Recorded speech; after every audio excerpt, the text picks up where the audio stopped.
আসসালামু আলাইকুম। আমি একজন অবহেলিত সৈনিকের বউ। আমি কিছু দাবি নিয়ে আপনাদের কাছে উপস্থিতি হয়েছি। আমার হাজব্যান্ডও আসছে, আমার দুটো বাচ্চাকে নিয়ে আসছি। আমি সরকারের কাছে গুরুতর আবেদন করতেছি যে আমার হাজব্যান্ডের কোনো এক ভুলের কারণে চাকরি চলে গেছে।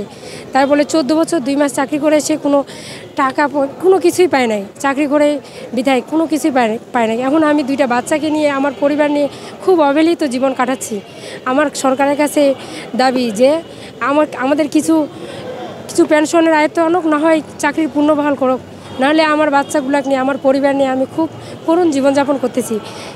শুনেছি সরকার নাকি বলে এই দাবিটা মেনে নিচ্ছে, কিন্তু সেনাপ্রধান কেন মানতেছে না? আমার কাছে এটাই অভিযোগ, সেনাপ্রধান কেন আমাদেরকে এরকম শাস্তি দিচ্ছে?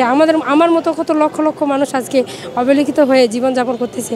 আমরা ছুটে আসছি সেনাপ্রধানের কাছে, কিন্তু আমাদের দাবি সেনাপ্রধান কেন মানতেছে না? কেন আমাদের উপরে এরকম করতেছে?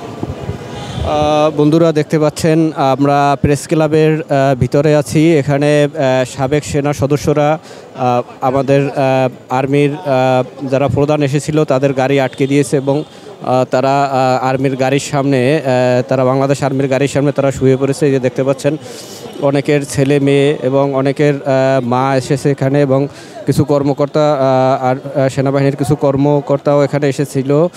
যাদের গাড়ি আটকে দিয়েছে তাদের এক পর্যায়ে কথোপকথনের পরে দেখতে পাচ্ছেন সকাল থেকেই প্রেস ক্লাবের চত্বরের সামনে চাকরিচ্যুত সেনারা এখানে অবস্থান নিয়েছিল।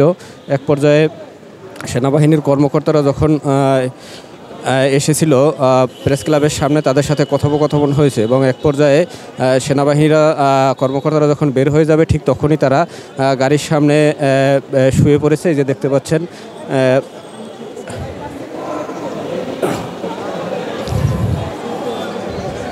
পাচ্ছেন এই যে সেনাবাহিনীর গাড়ি, এবং গাড়ির জাস্ট চাকার সামনেই তারা শুয়ে পড়েছে।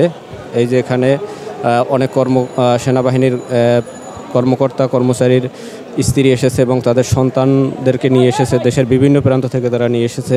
এই যে দেখতে পাচ্ছেন